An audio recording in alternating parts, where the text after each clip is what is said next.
Hallelujah. Praise the name of the Lord. Yeah, maaga ako ngayon. Thank you, Jesus. Kahit sobrang lamig. Woo! Victory! Thank you, Lord.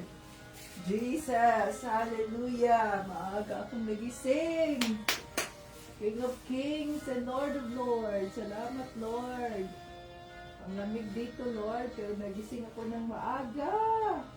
Hallelujah, Jesus. Thank you. Thank you, Lord, sa iyong kabutihan. Thank you, Jesus. Woo! Praise God. At ako'y nagising ng maaga. Hallelujah. Welcome dito sa ating live. It's 6 o'clock! Yahoo! Hindi ako na late. Thank you, Jesus.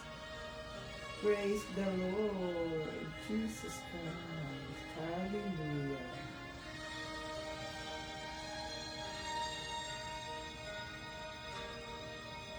Yes, Lord. Thank you, Jesus. Thank you, Jesus.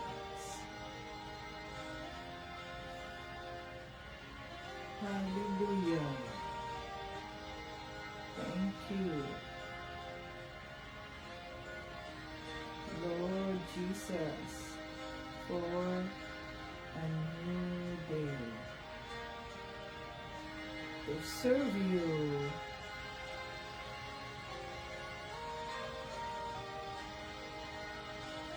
My King,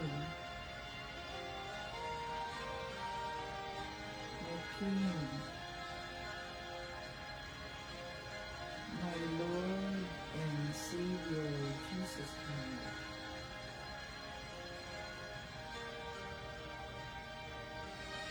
It's Monday morning. Holy Spirit,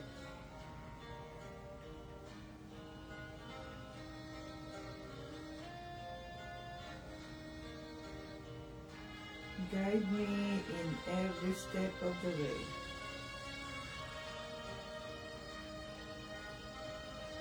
For the glory of God Almighty. Amen.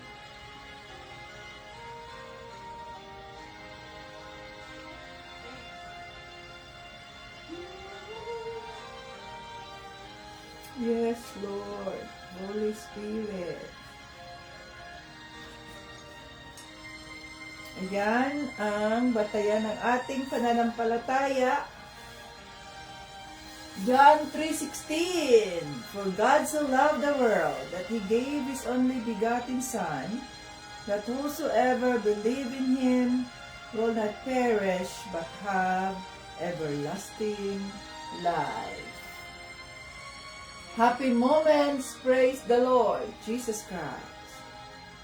Painful moments, difficult moments, seek the Lord Jesus Christ. Quiet moments, worship God, worship the Lord Jesus Christ, God Almighty. Painful moments, trust God. Every moment, thank God, thank the Lord Jesus Christ, for He is good at all times. Hallelujah! Praise the Lord. Thank you, Jesus. Welcome dito sa ating live. Ngayon ay negative na naman kami, mga ka-Team Jesus. Ang lamig-lamig na naman dito. Bumalik tayo sa pagiging winter. Kaya ito muna ang ating mga suotin. No? Ang lamig dito. 44 lang. Doon sa labas. Dito sa loob. Nag-heater kasi tayo. 73. No? Malamig pa rin siya, ka-Team Jesus. Kaya 41 pala dito ngayon sa Stafford. Kaya sobrang lamig. Lamig is real. Hallelujah. So yan, no, mga ka-Team Jesus, ang lamig. Bumalik tayo sa winter. At ngayong Huwebes ay, ngayong Huwebes, hard freeze na naman. Pero praise God! Thank you for everything sapagkat walang ulan. Dahil kung may ulan, nag-ulan na. Kung mag-ulan na naman, snow, Israel na naman tayo dito mga ka-Team Jesus. Pero ililipat ko pa rin ang aking mga tanim para hindi sila mamatay dahil namulaklak na yung iba, gumagano na, tapos mag-hard freeze na naman ngayong Miyerkules ng gabi hanggang umaga ng Huwebes. So, ang lamig-lamig niyan mga ka-Team Jesus. Okay, so, mag-umpisa tayo sa ating pagpupuri sa Diyos.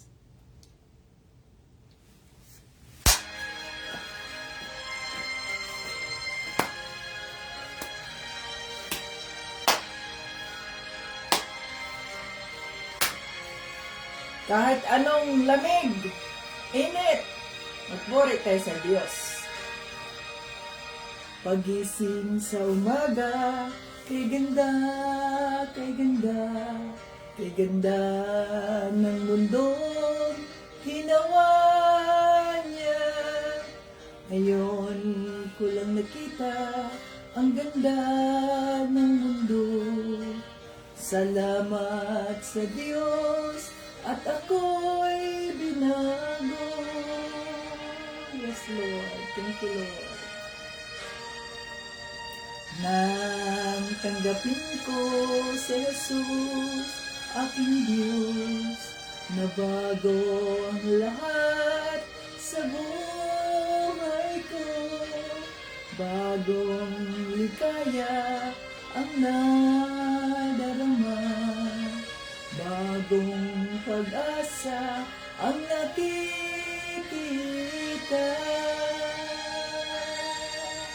Yes, Jesus. Lahat ay aking ibibigay pati aking upang purihin siya.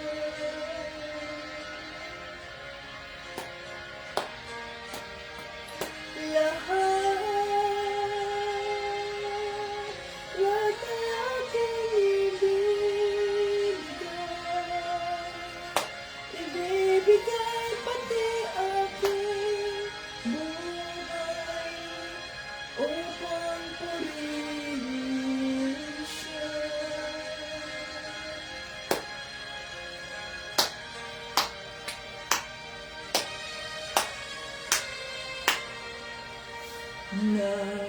Nag-uumapaw ang aking saya, pagmamahal niya ang nadarama.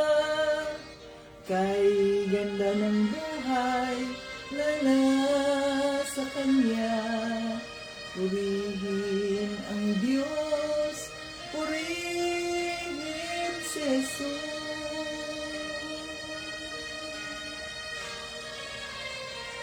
Lahat ay aking ibibigay pati aking buhay upang purihin siya.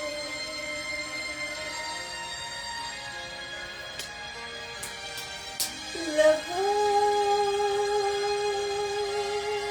ay aking ibibigay pati aking upang purihin siya.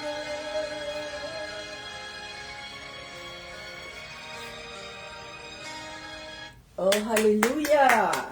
Purihin ka, Panginoong Kristo. Purihin ka sapagkat ikaw ang nararapat at walang iba.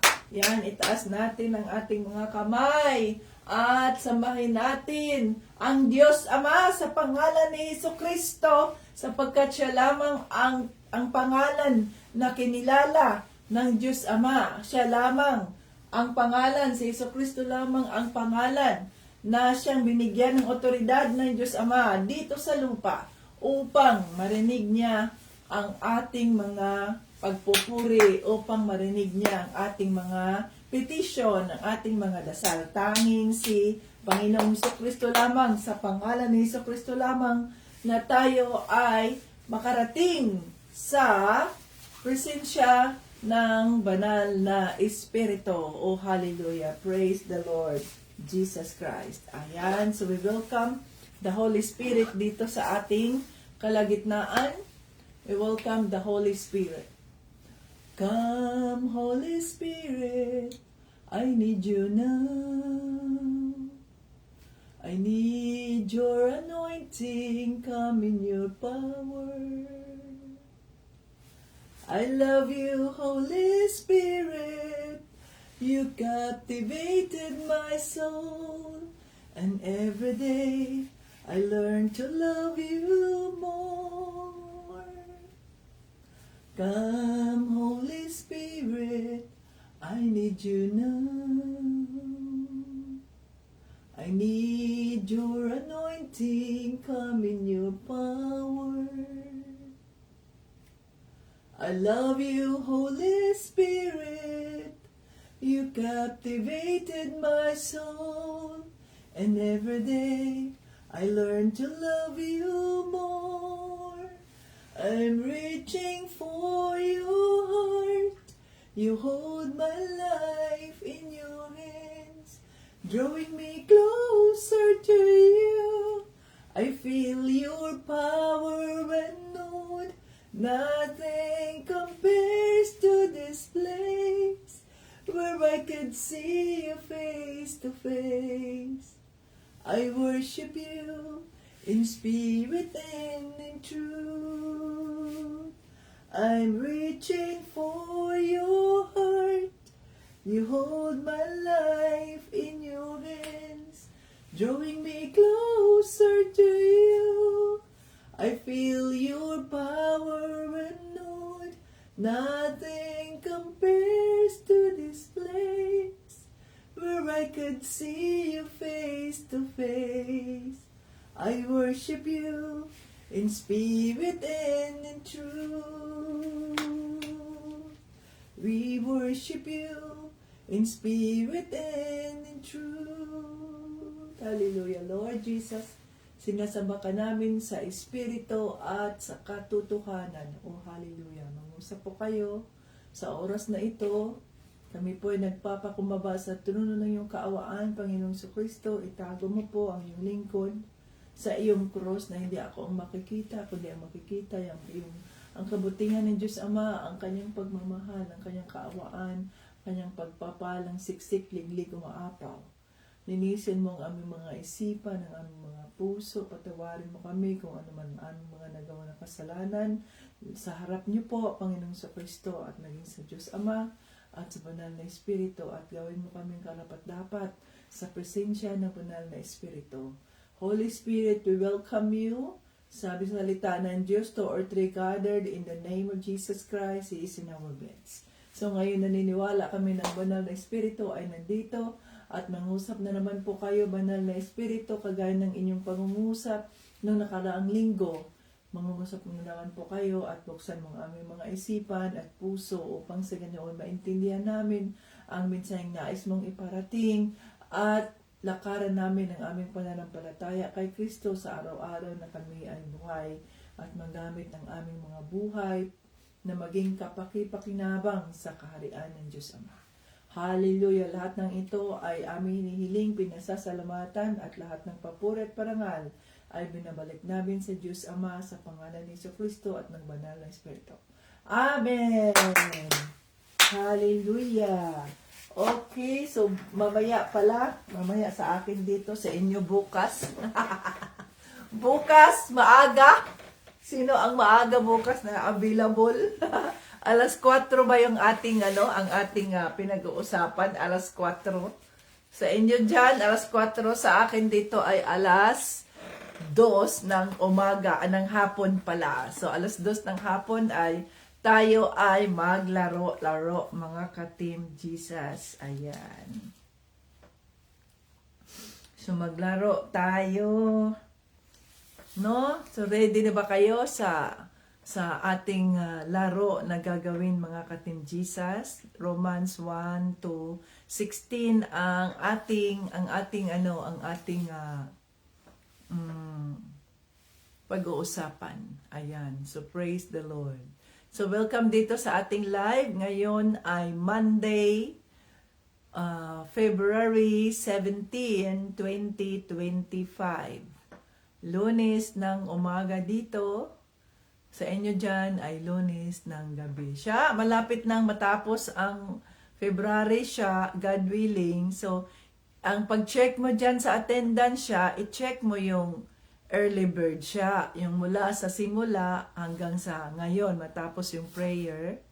At i-check mo rin kung sino yung mga attendees. So, yung mga attendees, yun yung maaring tapos na yung ating praise and worship, pero naka-join pa naman sila.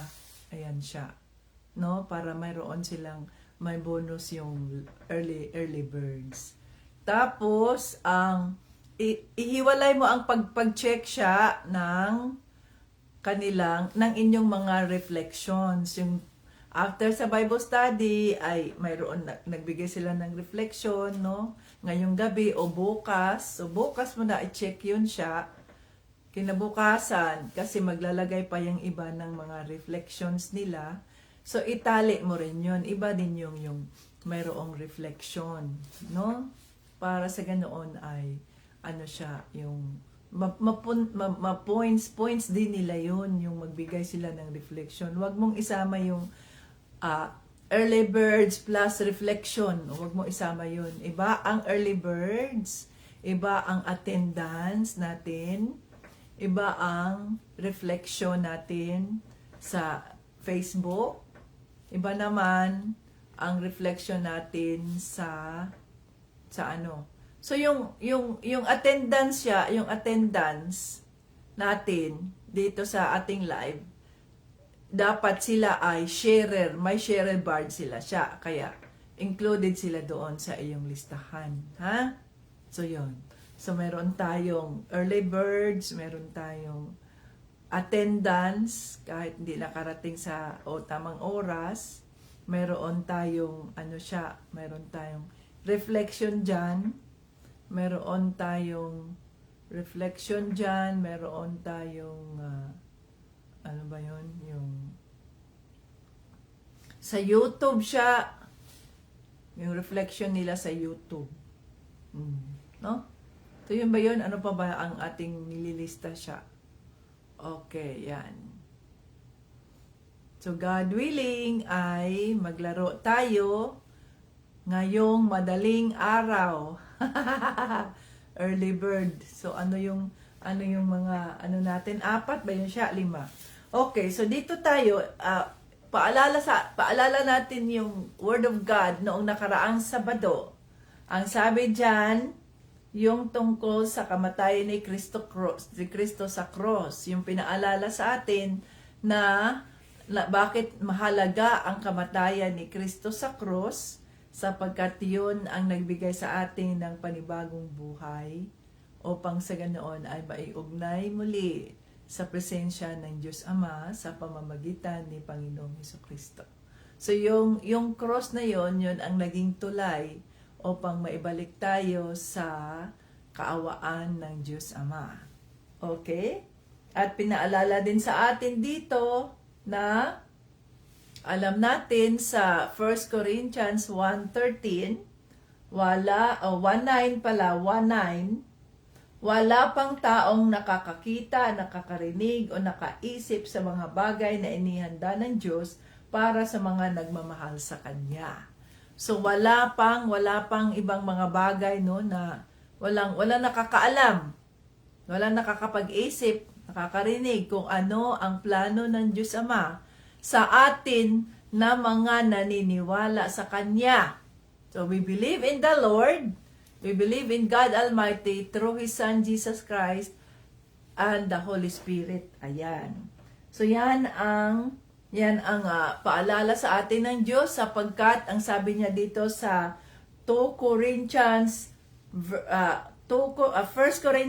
verses 2, chapter 2, verse 16, sino ba ang nakakaalam ng isip ng Panginoon? Sino ba ang nakakapagpayo sa Kanya? Ngunit tayo taglay natin ang pag-iisip ni Kristo, kaya nakakaunawa tayo. Ayan. So dahil tayo ay na kay Kristo na, kaya nauunawaan natin ang mga heavenly things. Yung makalangit na mga bagay ay nauunawaan natin sapagkat tayo nga, nasa atin na si Kristo, taglay natin ang pag-iisip ni Kristo. So yun dapat ang ating gagawin mo. Yung pag-iisip ni Kristo ang ating tataglayin nang sa ganoon ay maunawaan natin ang mga bagay-bagay at bakit nagkakaganito, nagkakaganyan, at ang Diyos na ang bahala. Okay, so dito tayo sa 1 Corinthians. Nandito na tayo sa chapter 3. 1 Corinthians chapter 3 na tayo. 1 Corinthians chapter 3 na tayo, mga ka-Team Jesus. Mga lingkod ng Diyos. 3 to, saan ito? Hanggang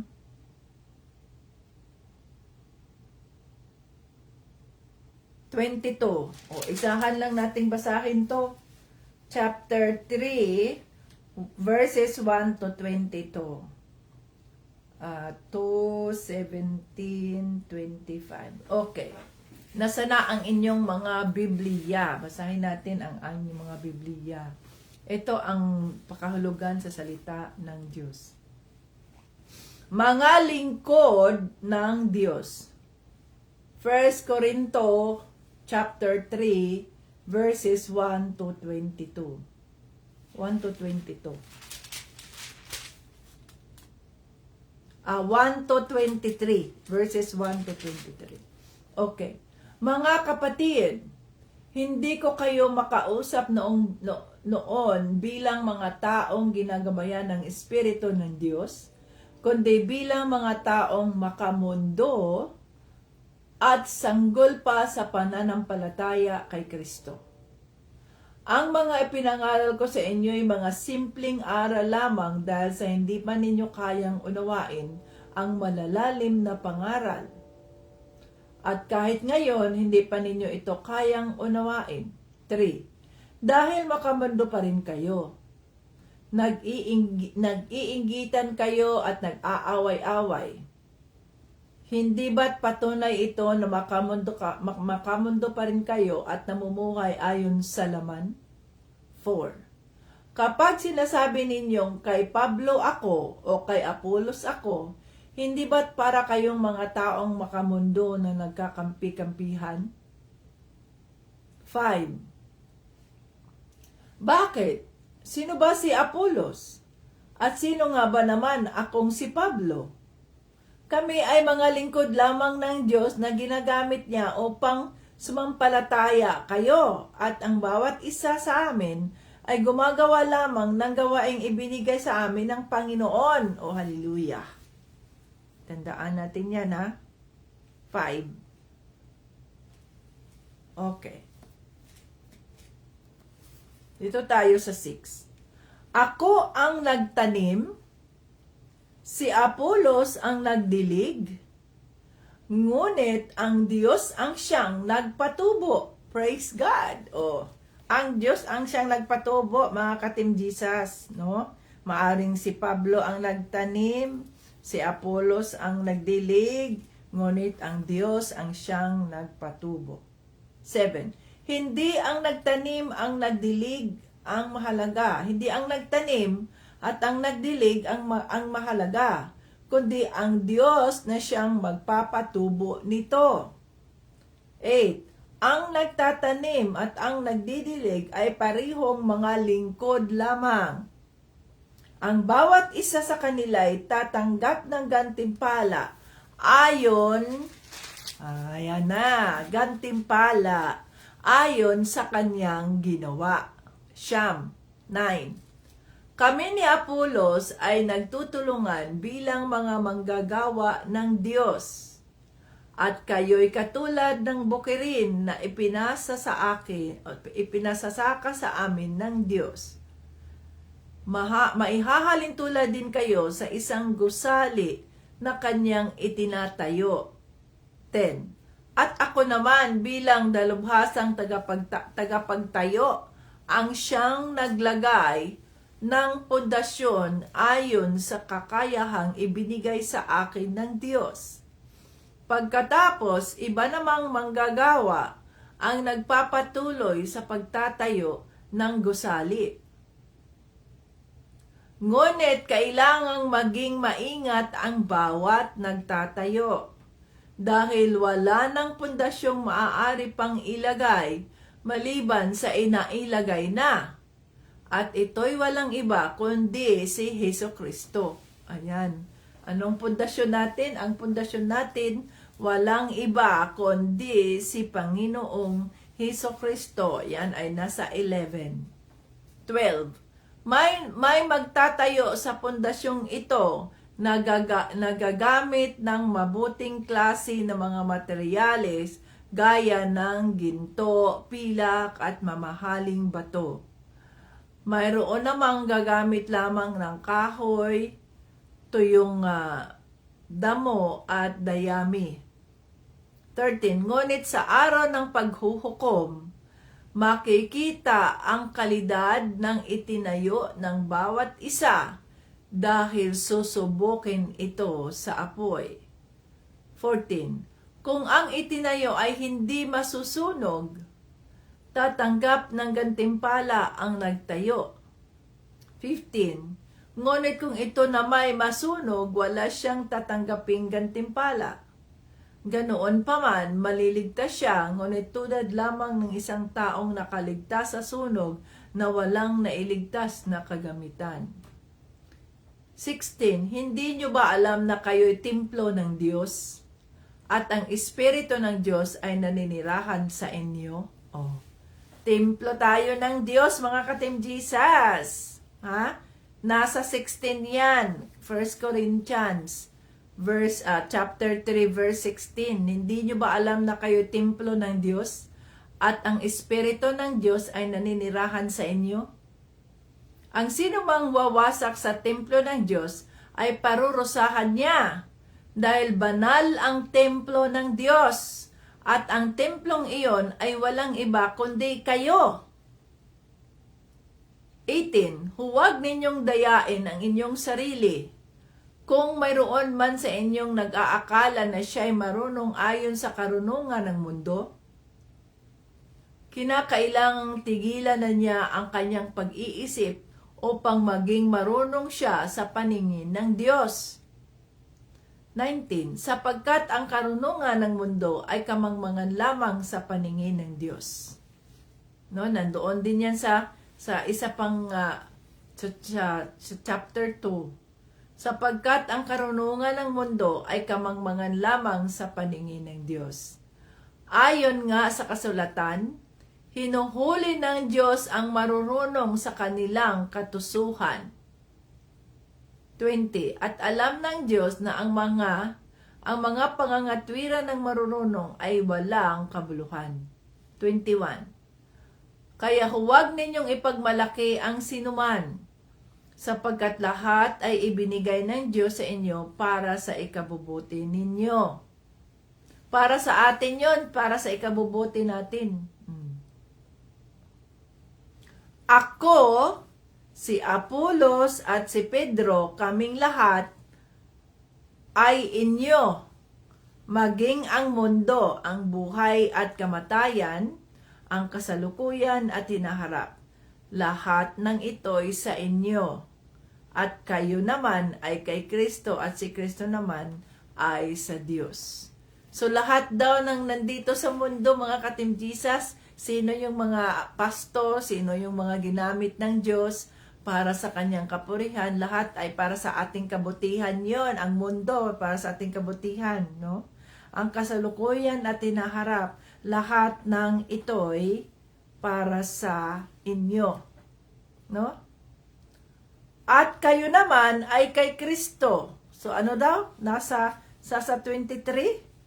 Tayo ay kay Kristo at si Kristo naman ay sa Diyos. Hallelujah. Purihin ka, Panginoong Kristo. Salamat sa mga salita. Banal na Espiritu. Thank you sa inyong mga salita. Mag-usap po kayo na maintindihan namin ang mensahe na ismong iparating sa araw na ito. In Jesus' name, Amen. Okay, mga ka-Team Jesus, balikan natin ang mensahe ng Diyos. Ang mga lingkod ng Diyos. So, itong mga lingkod ng Diyos, ito nga yung mga sila Pedro, sila Apollo, sila Pablo, ang mga disipulo ni Kristo at ang mga apostoles. Ngayon sa kasalukuyan, ang mga apostoles, no, ibig sabihin nun ito yung mga ginagamit ng Diyos upang maipahayag ang kanyang mga salita, ang magandang balita. Halimbawa, sa mga local churches, ang mga pastor, yan, no? Ang mga pastor ang ginagamit ng Diyos, ang mga preachers, ang teachers, upang sa ganoon ay maikalat ang mabuting balita. Ang mga evangelist, kagaya ni Tita Bits, ako ay isang lingkod ng Diyos, ni Kristo. Ako ay isang evangelist. Na ito ang aking katawagan na magbahagi sa salita ng Diyos. So, ang tawag natin, ang tawag sa amin ay mga lingkod ng Diyos. Sa makatuwid, we are servants of the Lord. Mga lingkod, the church and its leaders, ang mga lingkod ng Diyos. So kung tayo man ay ginamit ng Diyos bilang leader, hindi tayo ang dapat na masunod, kundi the servant leaders tayo, tinatawag tayong servant leaders. Na kung saan, hindi tayo ang nasusunod, kundi ang nasusunod ay ang kalooban ng Diyos Ama sa pamamagitan ng conviction ng Holy Spirit sa ating mga puso at yun ang ating sinusunod. No? Yes, Lord Jesus. Ano man po ang iyong kalooban, here we are, Lord, send us. Yes, Lord, mangusap po kayo.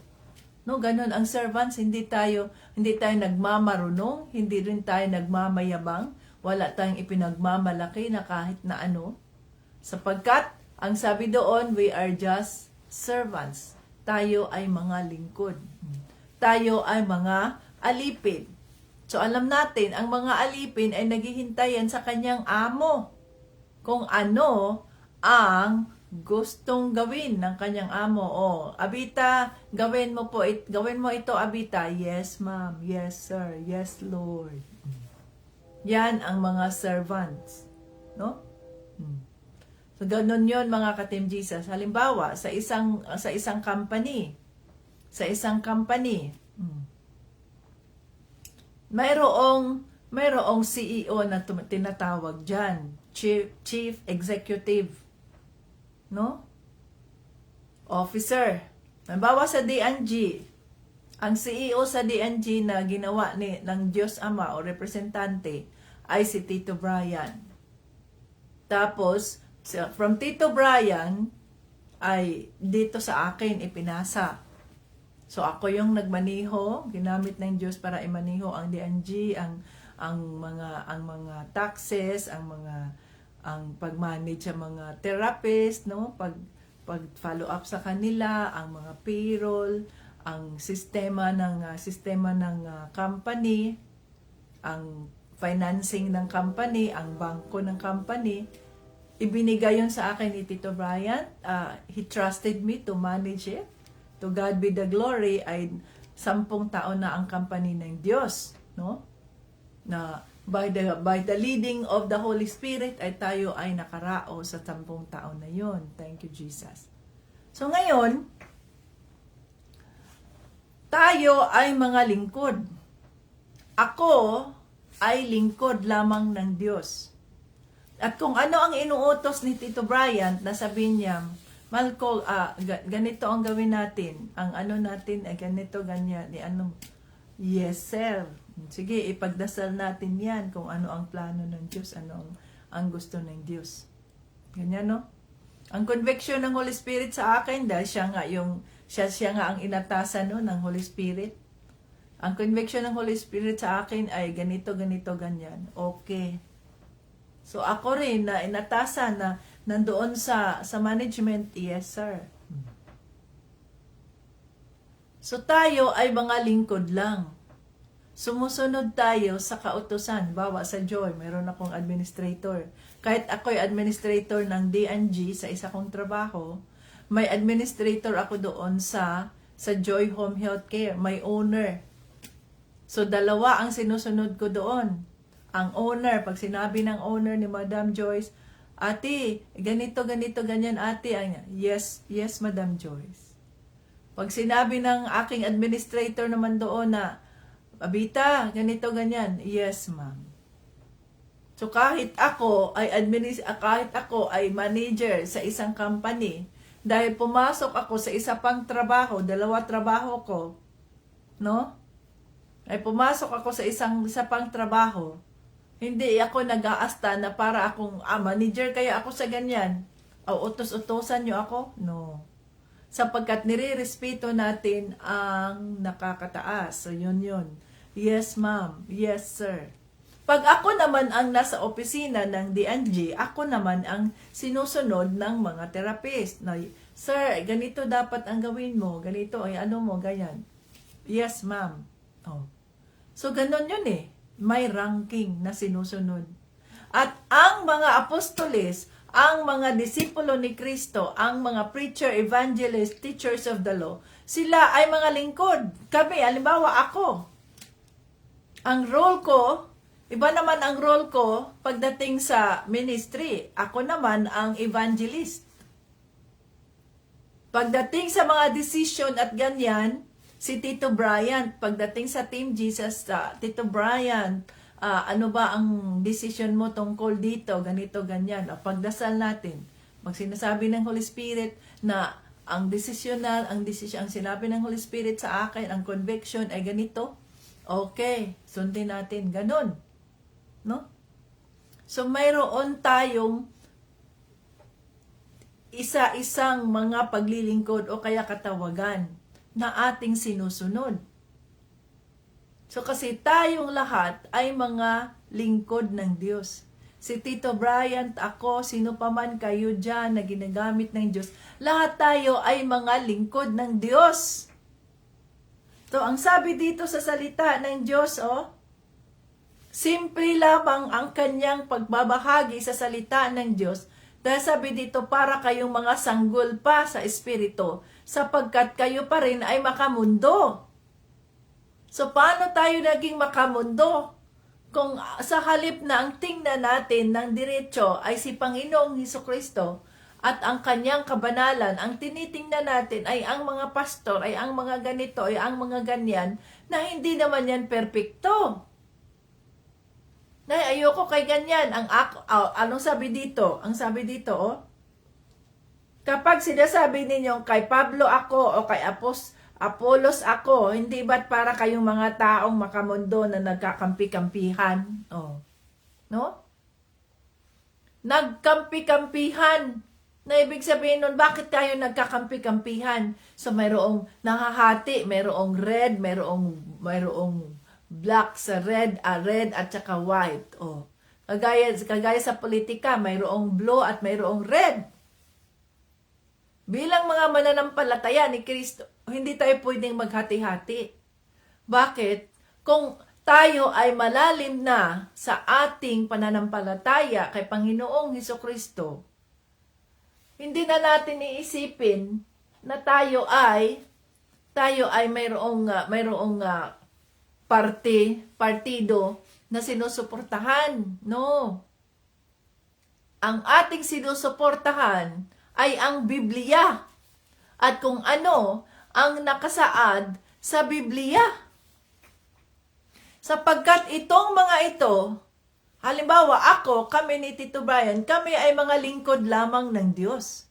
Sinasabi dito, kung kayo man ay tumubo sa inyong pananampalataya sa pamamagitan ng Team Jesus Ministry, sa pamamagitan ng pakikinig ninyo sa salita ng Diyos, sa pamamagitan ng mga pagpapalang binigay ng Diyos sa inyo sa pamamagitan ng Team Jesus, hindi yon kapurihan namin, kundi ito'y kapurihan ng Diyos. Bakit? Anong sabi dito sa salita ng Diyos? Sabi dito, dito sa 5. Bakit? Sino ba si Apolos? At sino nga ba naman akong si Pablo? Kami ay mga lingkod lamang ng Diyos na ginamit niya upang sumampalataya kayo. At ang bawat isa sa amin ay gumagawa lamang ng gawaing ibinigay sa amin ng Panginoon. No, see?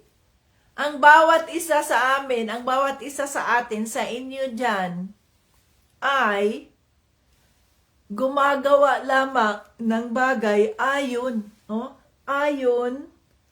sa ibinigay sa amin ng Panginoon, ayon sa gawaing ibinigay sa atin ng Panginoon. Kung ano ang katawagan mo, si Sharon, halimbawa, moderator, kayo dyan, mga evangelist kayo, mga sharer kayo, mag-evangelist tayong lahat dahil mag-share tayo sa Word of God. Pero kung ang taong iyan ay tumubo sa kanyang pananampalataya, hindi sa ating karangalan yan, kundi karangalan ng Diyos Ama, sapagkat ginamit tayo upang sa ganoon ay maging boses ng Diyos at makilala niya si Panginoong Jesucristo, lumalalim ang kanyang pananampalataya kay Kristo. To God be the glory. Yan, hindi sa atin yan. Bakit? Ang sabi dito sa salita ng Diyos, ako ang nagtanim, dito tayo sa 1 Corinthians chapter 3 verse 6. Ako ang nagtanim at si Apolos ang nagdilig. Okay? Ngunit ang Diyos ang siyang nagpatubo. Ako ang nagtanim, halimbawa ako ang ginamit ng Diyos upang makabahagi sa inyo ng salita ng Diyos. No? Itong isang tao naman, yung iyong spiritual mentor mo dyan na siyang nag-invite sa inyo dito sa Team Jesus, siya naman ang nagdidilig, siya ang nag-i-encourage sa iyo na ituloy mo yung pakikinig sa salita ng Diyos. Sis, Brad, ganito, ganyan. So, ikaw yun si Apolos. Halimbawa, ako si Pablo. Tapos, ikaw si Apolos dahil ikaw nag-i-encourage sa kanila pagkatapos mong narinig ang salita ng Diyos dito sa ating broadcast sa Team Jesus. So, nagbagong buhay mo, tinanggap mo si Panginoong Jesucristo. Mabalit yung iyong spiritual mentor, spiritual parent mo dyan, siya ang nagpa-follow up sa'yo. Kumusta ka na, sis? Ituloy mo yan, sis. Ipag-pray natin, sis. Ganyan. Si Apollo o si Pablo ang nagtanim o ang nagdilig, hindi yun ang mahalaga. Bakit? Ang sabi dito, hindi ang nagtanim, dito tayo sa 7, hindi ang nagtanim at ang nagdilig ang mahalaga, kundi ang Diyos na siyang nagpapatubo nito. So, ang Diyos ang nagpapatubo nito, mga ka-Team Jesus. Ang mga nagtatanim ayon sa 1 Corinthians chapter 3 verse 7. Ang mga nagtatanim at nagdidilig ay hindi mahalaga, kundi ang Diyos na siyang nagpapatubo nito. Ang mga nagtanim at ang nagdidilig ay parehong mga lingkod lamang. So, parehong lingkod lamang yung mga nagtatanim at mga nagdidilig. Makakatanggap sila ng reward in God's perfect time. Depende sa kanilang ginawang trabaho. So, kung ginawa natin ang ating mga trabaho, halimbawa ako, ginagawa ko yung trabaho ko sa araw-araw na nagbabahagi sa salita ng Diyos, na nagpagamit sa banal na Espiritu upang kayo ay lumago, upang kayo ay makarinig sa salita ng Diyos. Ang Diyos ay inihanda niya yung aking reward dahil sinunod ko ang kanyang kalooban. So, yung reward ko ay wala dito sa lupa. Ang aking reward ay nasa langit sa tamang panahon. Kayo rin, ang reward ninyo ay wala sa lupa sapagkat pag sinabi nating reward, physically, makakatanggap tayo ng trophy, makakatanggap tayo ng award, ganyan. Yan ang mundo. Pero pag tayo ay na kay Kristo, ang ating award, ang ating ang appreciation ng tao, ang trophy na ibibigay ng tao, hindi natin tinatanggap 'yan. Kundi binabalik natin sa Diyos, sapagkat ang Diyos ang nagpapatubo sa inyong pananampalataya, sa pananampalataya ng bawat isa, hindi ang nagtanim at hindi naman ang nagdilig. Kagaya din ba ng mga tanim, ng mga bukirin, di ba? Ang sabi dito, kagaya din, katulad kayo ng isang bukirin na ipinasasaka sa amin ng Diyos. Ito ay nasa verse 9. At maihilantula din kayo sa isang gusali. Yung isang bukirin na plain lang, walang kalaman-laman, kaya nga tinatamnan para tayong mga bukirin na walang kalaman-laman, para tayong mga gusali na plan building na wala pang kalaman-laman.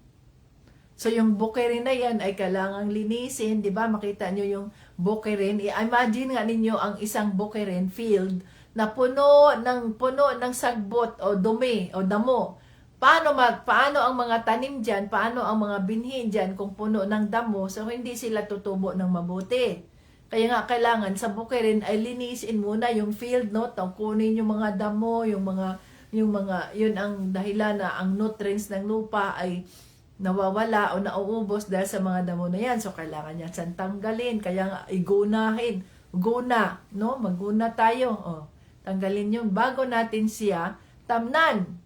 So, i-cultivate muna natin yung field. Naalala ko dati nung ako ay nasa Bohol, nagbakasyon ako. Tapos yung aking mga lulu't lula ay mayroon silang mga field, no? Na rice field at saka corn field. So doon sa Bohol, meron kaming corn field. So malaki ang lupain ng aking mga lulu't lula doon sa side ni tatay, sa mga Amura, doon sa Anda. Ngayon, so 16 years old pa ako noon after graduation ng high school. Nagbakasyon ako. So yung aking mga pinsan dyan, sila Taling, Inyang, ganyan yun. Doon pa yung aking tiya, si Tia Laura. Ito, nagbakasyon ako doon sa kanila, 2 anak niya, babae. Hala, gising na kayo. Ano yun, summer. So, April. Gising na. Ang gagawin?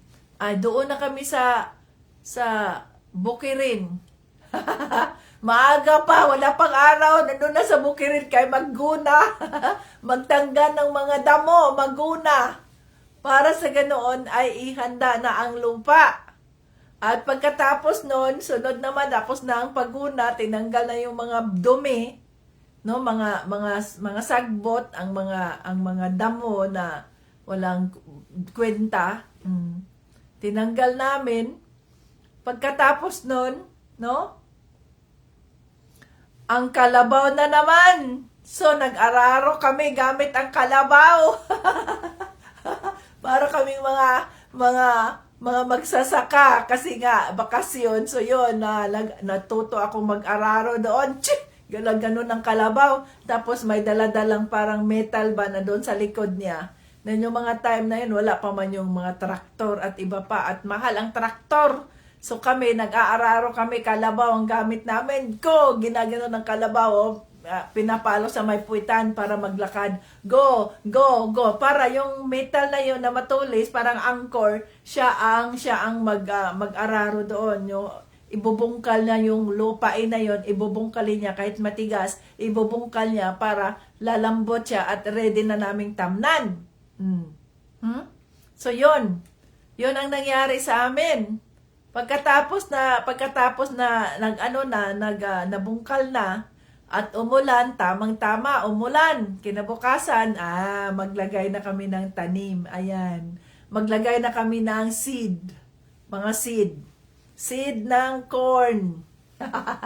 Corn ang aming itinatanim doon sa bundok, doon sa Bohol, kasi nga, bulubundokin yun, batuhan yun, maraming mga bato. So, hindi pwede ang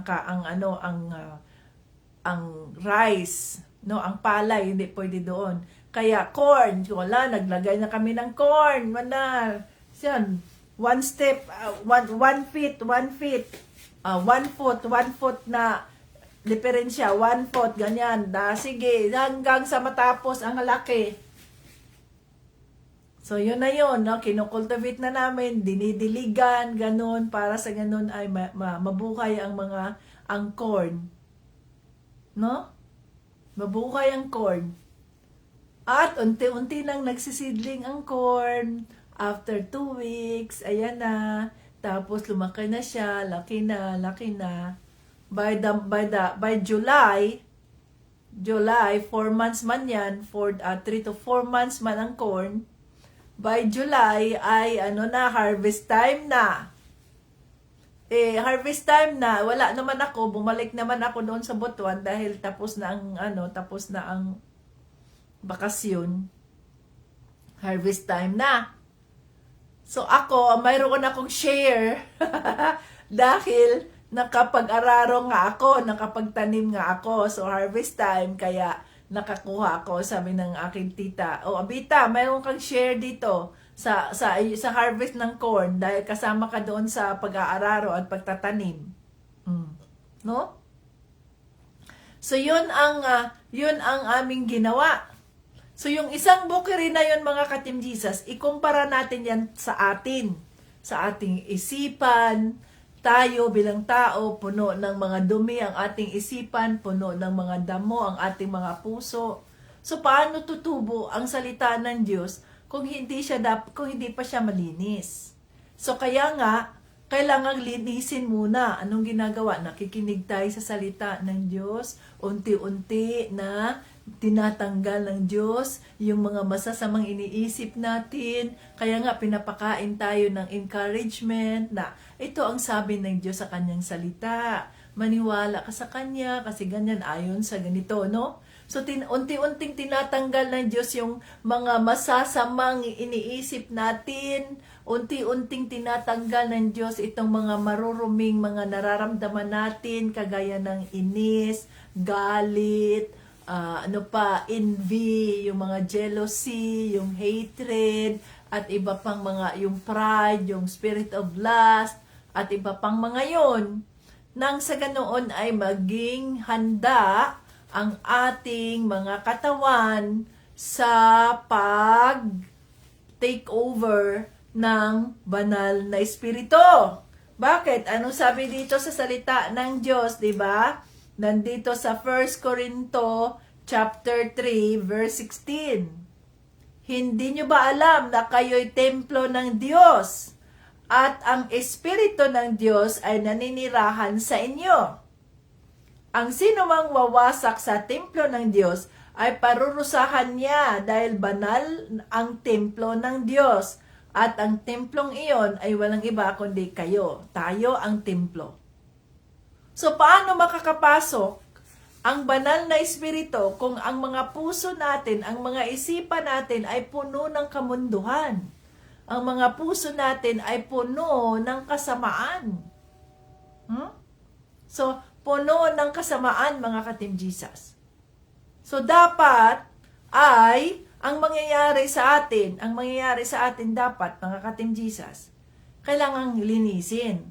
Kaya nga, ikaw ba ay gusto mo bang baguhin ang buhay mo? Gusto mo bang tanggapin si Panginoong Jesucristo? Opo. Kung ganon, ay you confess your sins. Lord, makasalanan ako, nagawa ko ang mga kasalanan ito sa isipan ko, ganito, sa puso ko, ito, nandito yung hatred, nandito yung ganyan, isinusuko ko sa inyo ang lahat ng ito.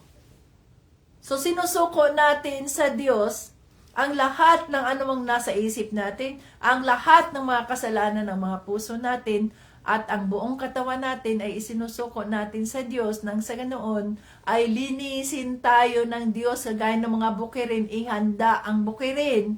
Kagaya ni pag nagpapatayo ka ng gusali, kailangang linisin mo yung area na yon. At paano magtayo ng gusali, yung pundasyon ng gusali? Hindi ka pwedeng maglagay agad ng simento dyan, ganyan. Anong gagawin sa pundasyon ng gusali? Kailangan pang magdig ng malalim, magdig ng malalim, magdig ng malalim sa lupa, nang sa ganoon, ilagay doon sa ilalim yung pundasyon ng bahay. Hindi diretso sa lupa, magsiminto ka agad yan, no? Kailangan ang mga pundasyon, yung mga malalaking poste, kagaya doon sa bahay ng Diyos, sa Brindisi, may mga malalaking poste yan. Nakikita nyo yung mga malalaking poste na yan? Yan ay mga pundasyon na nasa ilalim yun. Nang sa ganoon ay matibay, matatag. Kahit ano pang pagsubok sa buhay ay hindi matatanggal, hindi mawawala sa presensya ng Holy Spirit sapagkat matibay ang pundasyon. No? So magiging fertile ang lupa, ang bukirin, ang pundasyon ng isang gusali ay matibay. Ganoon tayo. Para tayong mga bukirin, para tayong mga itinatayong gusali. So, ang itinatanim natin sa bukirin ay ang good news, ang mabuting balita. Kapag ang bukirin na yan ay fertile, so yung bukirin namin doon sa Bohol ay pagkatapos natamna ng corn, ang itinanim naman ng aking mga tiya at tiyo ay peanuts. Oh. So pagkatapos na harvest ang peanuts, yun naman, peanuts by March, first week of April, yan, harvest ng peanuts naman yan. So tanggalin na yung mga peanuts para mag-fertile ang soil, no? Mag-fertile. So hindi pwedeng pare-pareho ang itanim mo sa bawat field, no? Kailangang alternate, mais, tapos peanuts naman, tapos mais, ganun ang ginagawa. So nagtanim sila ng peanuts. Siguro by January, nagtanim sila ng peanuts. So 3 months, 4 months, ayun na, pwede nang ma-harvest ang peanuts. Kaya ang nangyari doon, naging fertile na ang soil. So kaya nga tinamnan na ng mga corn. So kung fertile ang soil, anong sabi nun? Matabang lupa kung ang mga tanim, kung ang mga seed ay naitapon doon sa matabang lupa, kagaya ng matabang lupa mo dyan, kaya tumubo, kaya naintindihan mo ang salita ng Diyos, tumubo ka sa iyong pananampalataya kay Kristo, unti-unti kang lumago sa iyong pananampalataya kay Kristo. So, ang iyong pundasyon ay unti-unting nabibuild ko. So, yung corn na yon ay unti-unting nagkakadahon, ganyan, seedling na siya. Tapos, yung roots niya ay nagpe-penetrate na doon sa lupa para makakuha ng nutrients, yung roots, di ba? So, parang tayo, na natututo tayo sa salita ng Diyos, dito tayo natututo sa simula ay simple lamang ang ating mga naiintindihan sa salita ng Diyos, na i-encourage tayo, nabibigyan tayo ng pag-asa. Lord, salamat Lord, binuksan ng Holy Spirit ang ating mga isipan, ang ating mga puso. Unti-unti tayong lumalago sa salita ng Diyos. This is our foundation.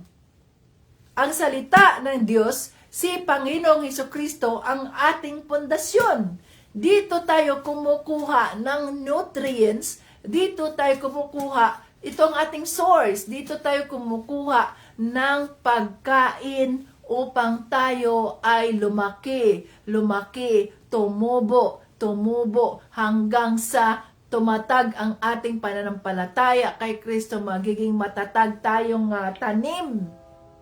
No? Magiging matatag ang pundasyon. Lumaki ang gusali hanggang sa matapos. Okay? Ganon din tayo. Tumatatag tayo dahil ito ang ating pinagkukunan ng ating nutrients. Spiritual nutrients natin ito. Kaya nga ang mga Kristiyano, kung tayo ay nakikinig lamang, nag-aaral lamang sa salita ng Diyos sa bawat linggo, ang mangyayari niyan, malnourished tayo. Malnourished. Ano yung malnourished? Butot balat na lang tayo pero buhay pa rin. No? Kasi bawat linggo lang na nakikinig sa salita ng Diyos eh. Walang araw-araw na pagdarasal, walang araw-araw na pakikinig sa salita ng Diyos, kaya butot balat. Pero kaya nga, 'di ba? Kailangan walking with Jesus, walking every day, walking all the way, walking with Jesus. Walking with Jesus alone. Oh. Walking every day. So, araw-araw tayo dapat kumuha ng nutrients ng ating pagkaing espiritual dito sa salita ng Diyos nang sa ganoon ay tumubo tayo, unti-unti tayong magkadahon, unti-unti tayong mamumulaklak at nang sa ganoon tayo'y magkabunga at ang bunga natin ay that we will bear much fruits that are pleasing to the Lord. Mga bunga na kaiga-igaya sa paningin ng Diyos. Mga bunga na masarap, matamis na mga bunga, hindi mapakla at hindi mapait. Kailangan natin. So, ang pundasyon ng isang gusali ayon dito ay dapat na matatag. At dapat na ang bawat parte, kung mayroon ng pundasyon sa ilalim, dapat ang bawat taong ginamit ng Diyos para sa pundasyon na yan ay mag-iingat nang sa ganoon hindi magkaroon ng fault. Saan nagkaroon ng fault? Sa part na ito, dito sa part na ito. Kaya hindi natapos ang gusali, nag-collapse. Nag-collapse ang gusali, wala na. Na ibig sabihin, kung tao pa yan, nag-backslide na ang taong yan. Sapagkat ang pundasyon niya ay hindi matibay. Ang motivasyon niya kung bakit nandito siya nagjo-join sa Bible study sa Team Jesus ay dahil sa ito. Yan o. Pag ito ang ating pundasyon sa ating pagjo-join sa Bible study, kaya nagko-collapse yun. Bakit? Iba ang motibo natin eh. Alam niyo ba to? Oh. Pag ito ang motivasyon natin, kung bakit nagjo-join tayo sa Bible study, kaya magko-collapse. Bakit? Ang iniisip natin, ang motivasyon natin, basta mag-join ako sa Bible study, basta ganyan. Sa halip na ang motivasyon natin ay matuto tayo sa salita ng Diyos. Lalago tayo sa kanyang salita sa pamamagitan ng pakikinig. No? At ang Diyos ang bahala sa anumang sitwasyon natin. Ang Diyos ang bahalang magbibigay ng ating ng mga pagpapalang kailangan natin sapagkat bago pa tayo nagsasabi sa ating mga pangangailangan sa Diyos, alam na niya. Oh. No? At siya ang magre-reward sa atin. Siya ang mag-reward sa atin, mga ka-Team Jesus, kung ano man ang ating ginagawa para sa kapurihan ng Diyos. So, ang pundasyon ng isang bahay, ng isang gusali, ay dapat na matibay, kagaya rin sa atin. Tayo ang mga templo ng banal na espiritu. Templo tayo ng Diyos. No? Sabi dito? Tayo ay templo ng Diyos at ang Espiritu ng Diyos ang naninirahan sa inyo. So, kung ang Holy Spirit ang nasa atin, dapat ang bahay na ito, ang katawan na ito, dapat ay maging banal. Bakit? Sapagkat ang pundasyon ng katawan na ito ay si Jesucristo. Ang pundasyon ng ating pananampalataya ay si Kristo. So sabi dito, mag-ingat, magtatayo ng pundasyon, gagamit ng mabubuting klase ng mga materyales gaya ng ginto, pilak, mamahaling bato, nasa 12 yan. 1 Corinthians chapter 3 verse 12. May magtatayo sa pundasyong ito na gagamit ng mabuting klase ng mga materyales gaya ng ginto, pilak at mamahaling bato. Mayroon namang gagamit lamang ng kahoy, toyong damo at dayami. Ngunit sa araw ng paghuhukom, makikita ang kalidad ng itinayo ng bawat isa dahil susubukin ito sa apoy. Sa araw ng paghukom, mga ka-Team Jesus, malalaman yan, not all na nagsasabing, Lord, Lord, ay maililigtas at makakapunta sa kaharian ng Diyos. So makikita na ngayon ang pundasyon ng iyong pananampalataya. Bakit ka nagiging Kristiyano? Bakit mo tinatawag si Jesucristo? Tumatawag ka lang ba kay Jesucristo dahil nangangailangan ka? Dahil may problema ka? Kaya tumatawag ka kay Kristo? No. Tinatawag natin si Panginoong Jesucristo sapagkat, diba, anong sabi doon sa salita ng Diyos? Anong sabi dito? Sandali ha. I-message na ay mag-sound tayo para.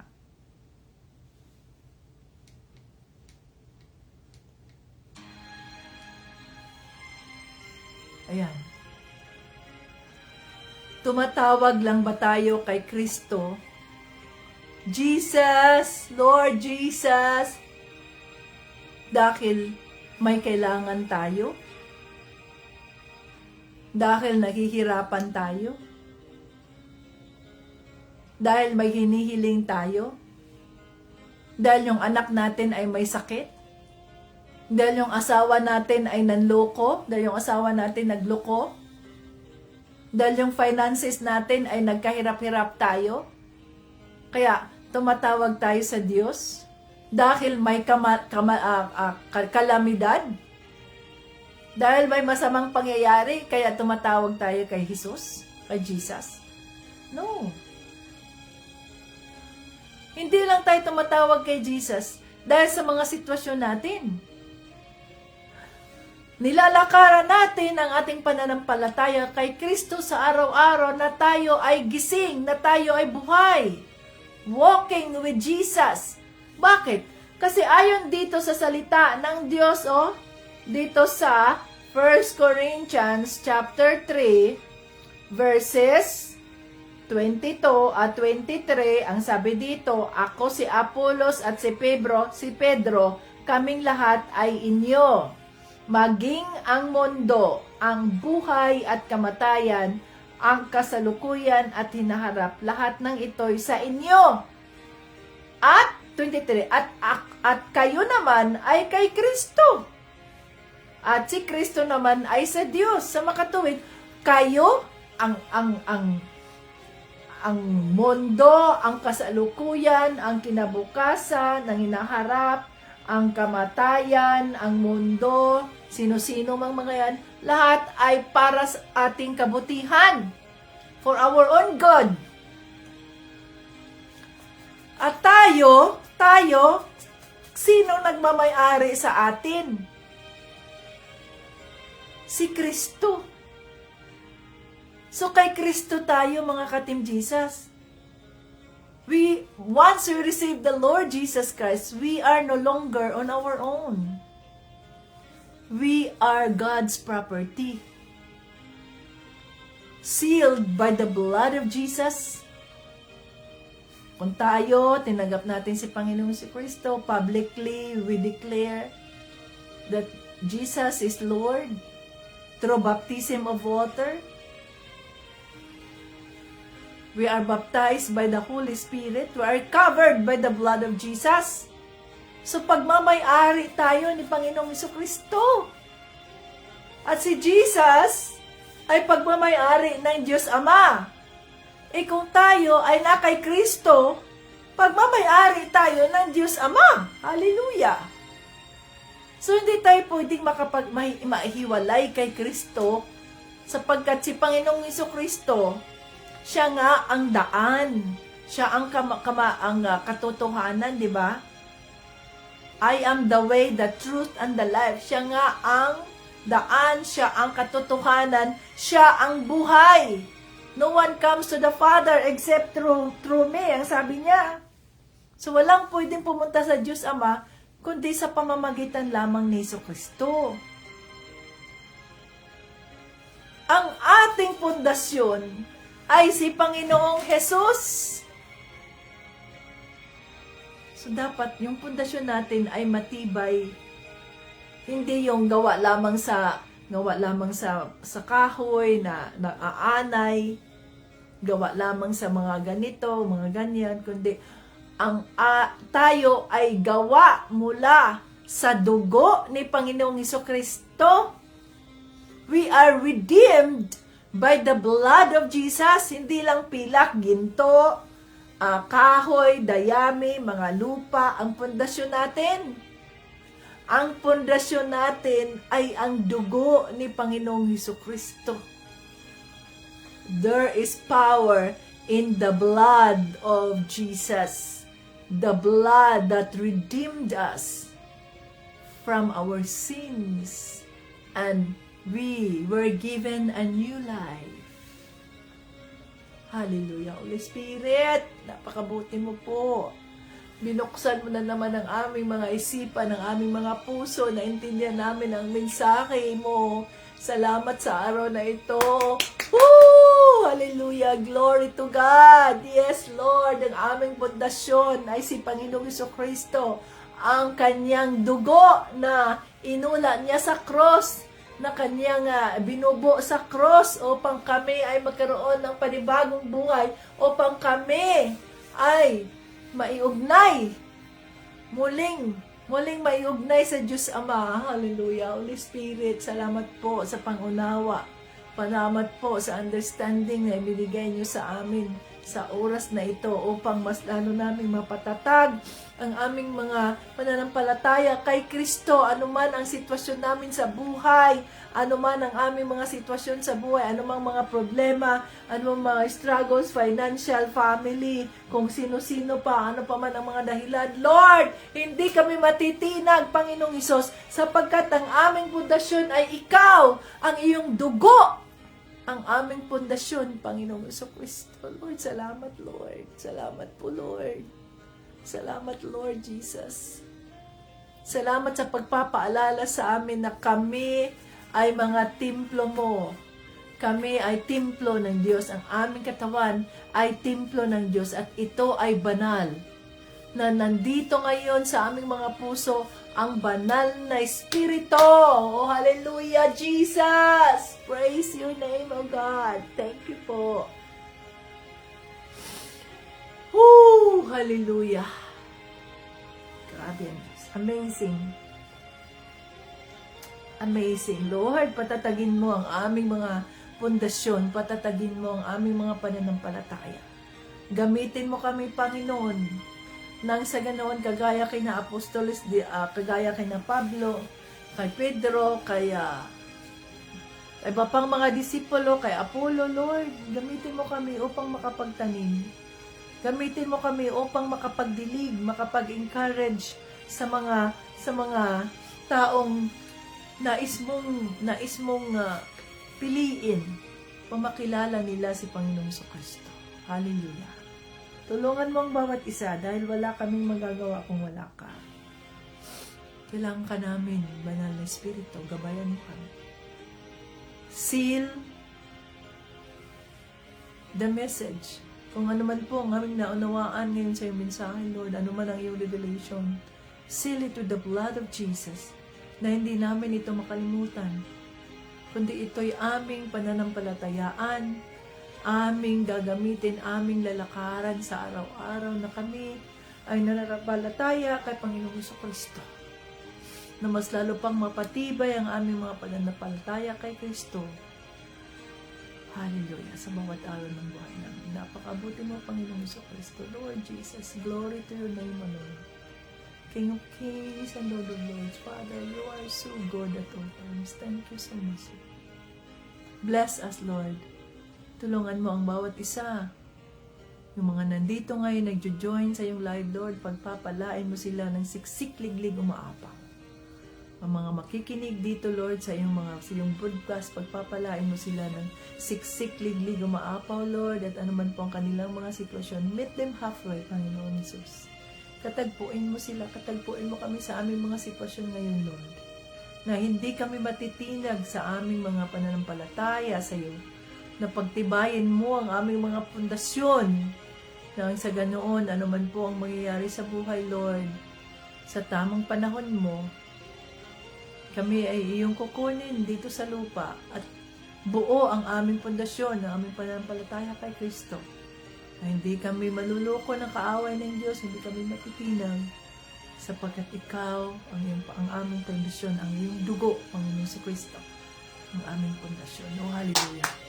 Praise the Lord Jesus Christ. Glory to God Almighty, Holy Spirit. Maraming salamat po. Lahat ng papuri at parangal ay aming ibinabalik sa pangalan ng Diyos Ama, sa Diyos Ama, sa pangalan ni Jesucristo at ng banal na Espiritu. Hallelujah. In Jesus' name. Amen. Woo! Hallelujah. Ayan mga ka-Team Jesus. Ngayon ay holiday sapagkat President's Day ngayon. Kaya dapat ay ipagdasal natin ang mga presidente sapagkat kailangan na sila ng ating mga dasal. No? So, ayan mga ka-Team Jesus, ang ating mga katawan ay banal. So, tayo ay mga lingkod lamang ni Panginoong Jesucristo. Kaya wala tayong dapat na ipagmalaki na ako ang nagpatanggap niyan kay Kristo. Ako ang nagpatanggap niyan kay Kristo. Mga tupa ko sila. No. Ang ating shepherd, mga ka-Team Jesus, ay si Jesus. Tayo ay mga tagalingkod lamang. Tayo ang nagtatanim. Maaring ikaw ang nag-follow up. Ikaw ang nagdilig. Subalit ang nagpapatubo ay ang Diyos. So kagaya ng mga bulaklak din natin dito, no? Ang gaganda na ng mga bulaklak nila ngayon. Ako ang ginamit ng Diyos sa mga kamay ko. The Lord bless my hands para maitanim sila, mabuhay sila. Ilang taon na sila dito. Buhay pa rin sila kahit may winter. Kahit sobrang init. To God be the glory. Buhay pa rin sila. Bakit? It is the Lord na nagpapatubo sa kanila. Nang sa ganoon ay mamunga sila, mamulaklak sila, ang gaganda ng kanilang mga bulaklak, ang mga roses na naman natin ay tumutubo na naman, no? Mula sa pagiging patay na natutulog. Ang Diyos ang nagpapatubo nito, hindi tayo. Ganon din yan sa mga pananampalataya natin, sa mga spiritual mothers dyan, fathers. Hindi tayo ang makakatanggap ng mga pagpupuri na lumago itong iyong itong iyong mga invites ay tingnan nyo, lumalago sila ganito. Hindi tayo. It is the Lord. No? It is the Lord. The Lord Jesus Christ ang nagpapatubo. Hallelujah. Glory to God. I-announce ko pala nung nakalimutan ko siya kung anong yun siya, anong time yun siya, anong date yun siya. Na pinareplay ako ng Diyos sa ating Bible study at nakita ko doon ang reflection ni Tita Jane siya. Ang sabi ng Holy Spirit, ito, i-acknowledge mo itong reflection na ito dahil tiyak at saka naaakma sa salita ng Diyos. I-acknowledge mo ito. Kaya yung isang reflection ni Tita Jane dyan, ay in-acknowledge na mayroong comment dyan, Tita Jane, congratulations, to God be the glory, na ikaw ay pinili ng banal na Espiritu at mayroong kang 200 pesos love gift, Tita Jane. Yay! Nakalimutan ko kung saan yun siya. Parang last week yun na Bible study siya. Oh, si Tita Jane ay mayroong 200. Siya ang pinili ng Diyos random. Kagaya kay Erika ba siya? Kagaya kay Erika siya, no? So, yan, so si Tita Jane naman nakita ng Holy Spirit ang kanyang reflection doon sa isa sa mga Bible study at pinili siya. To God be the glory. Hallelujah. Kaya tayo mga ka-Team Jesus, kung tayo ay mag-share ng ating reflection, hingi tayo sa banal na Espiritu ng kanyang gabay ba, nang sa ganoon pag tayo ay nag-share ng ating mga reflection ay makikita ng banal na Espiritu ang honesty, ang truthfulness, ang motivasyon mo ay dahil talagang tunay ka nakikipag-usap sa kanya at na-acknowledge niya yan. No, di ba? To God be the glory. Hallelujah. Praise the Lord. February 12 daw yun, sabi ni Tita Jane. Congratulations, Tita Jane. Glory to God. At bukas ay magkita-kita tayo, no? Alas 4. Deal kayo sa alas 4. Kaya nyo alas 4 o alas 5? Anong gusto ninyo? Alas 5 o alas 4? Okay lang sa akin. Ang alas 4 ba sobrang aga? Pwede naman tayong mag alas 5. Alas 5, siguro mga 2 hours siguro yan, no? 5 to 7. Kaya ninyo yan? 5 to 7? Na tayo ay 5 to 7. Ano bang kaya ninyo mabukas na ready na ba kayo bukas sa ating laro? Ready na kayo from Romans chapter 1 to 16? Alas 4 daw. Sabi ni Jeanette, alas 4 tayo mag-umpisa bukas. Mamaya, bukas dyan sa inyo, God willing. Dito sa akin ay alas 2 ng umaga. So, alas 4. Sino ang pwede sa alas 4? Okay, so, magpapa-alarm kayo nang sa ganoon ay maka-join kayo sa ating laro. Pero yung iba na hindi makagising ng maaga, humabol na lang kayo. Kung kayo ay makahabol, pero yung mga maagang mga nagigising sa pagsimula ng ating live ay sila ang may mga bonus. Ang live natin mga ka-Team Jesus ay hindi saan ba tayo magla-live? Sa YouTube o sa Facebook? Ano ba ang mas magandang i-live, ang YouTube o sa Facebook? Dito siguro sa Facebook, no? Sa Facebook ba? O biyaking na daw si Tita Jane. So saan ba tayo mag-live? Sa Facebook ba o sa YouTube? Ano ang mas madali nating gawin? Sa Facebook o sa YouTube? No, God willing. Sa Facebook ba tayo mag-live? Facebook? Sa Facebook tayo mag-live. Okay, sa Facebook tayo mag-live. No? Hindi na sa YouTube. Facebook tayo mag-live. So, magkita-kita tayo mamaya sa akin dito alas 2 ng hapon sa inyo dyan. So, ikaw lang. Oo, sa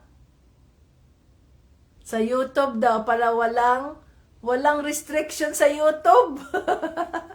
Sa YouTube naman daw kasi Sharon, ay Sharon, ang iyong pag-comment doon Sharon ay limited.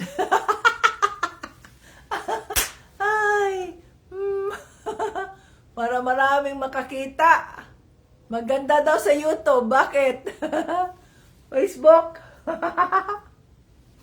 So, ipagdasal natin kung saan tayo gagamit, saan tayo, anong ihingin, be ready na lang kung pwede, kung i-message ko kayo dyan sa ating group chat, either sa YouTube or sa Facebook, ipagpipray ko pa kung ano ang kanyang mechanics para dyan. Ang ating gagawin ay ipagdasal natin kung sa YouTube ba tayo o sa Facebook tayo mag-live. Okay? Basta ready kayo dyan sa mga gagawin natin at tayo ay may raffle na naman tayo. Hallelujah. To God be the glory. Hanggang sa muli, Jesus loves us. Welcome ang lahat sa ating sa Facebook siguro dahil maraming mga joiners na hindi makakapasok sa YouTube. No? Hanggang sa muli. Jesus loves us. Bye-bye.